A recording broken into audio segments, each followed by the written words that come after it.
చలికాలంలో వచ్చే ఎలాంటి నొప్పులకైనా సర్జరీ అవసరం లేకుండా శాశ్వత పరిష్కారం ప్రాణ పెయిన్ క్లినిక్ లో. అర్థలేని ఆకర్షణ. తమ గురించి ఎవరికి తెలుస్తుందన్న లెక్కలేని తనంతో ఏర్పడుతున్న అక్రమ సంబంధాలు కాపురాలనే కూల్చేస్తున్నాయి. ప్రాణాలకు మృత్యుపాసమేస్తున్నాయి. కర్ణాటకలో జరిగిన ఓ దారుణ ఉదంతం ఇందుకు తాజా తార్కాణంగా నిలుస్తోంది.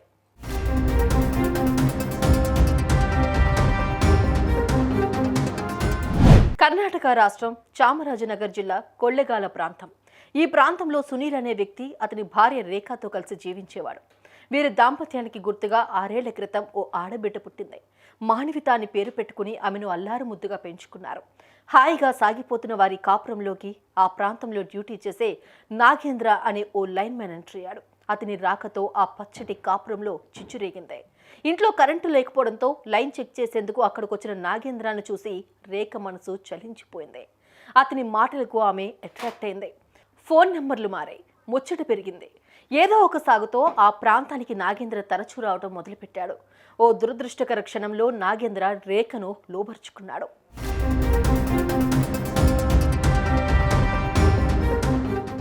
కొన్నాళ్ల పాటు గుట్టుగా సాగిన ఈ వ్యవహారం ఇరుగు పొరుగుల సమాచారంతో సునీల్ దృష్టికొచ్చింది.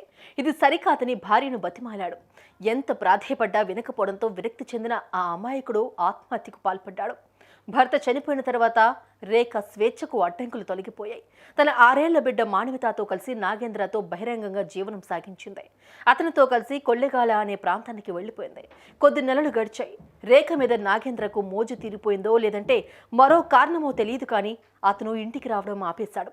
ఇదేమని ప్రశ్నించిన రేఖను చావబాదేవాడు.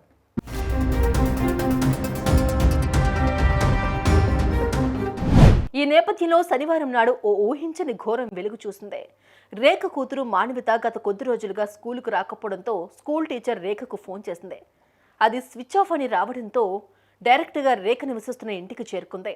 కిటికీలోంచి లోపలికి చూసిన ఆ టీచర్కు రేఖ మృతదేహం కుళ్ళిపోయిన స్థితిలో కనిపించింది. దీంతో పోలీసులు అక్కడికి చేరుకున్నారు. నాగేంద్ర కోసం విచారించారు. గత వారం రోజులుగా అతను కనిపించకుండా పోయినట్లు గుర్తించారు. అటు రేఖ కూతురు మానవిత కూడా ఎక్కడుంది అన్నది తెలియరాలేదు. దీంతో రేఖ మృతిని సస్పెక్టెడ్ డెత్గా నమోదు చేశారు. నాగేంద్రను పట్టుకునేందుకు చిన్నారి మానవిత ఏమైందో తెలుసుకునేందుకు ప్రయత్నిస్తున్నారు.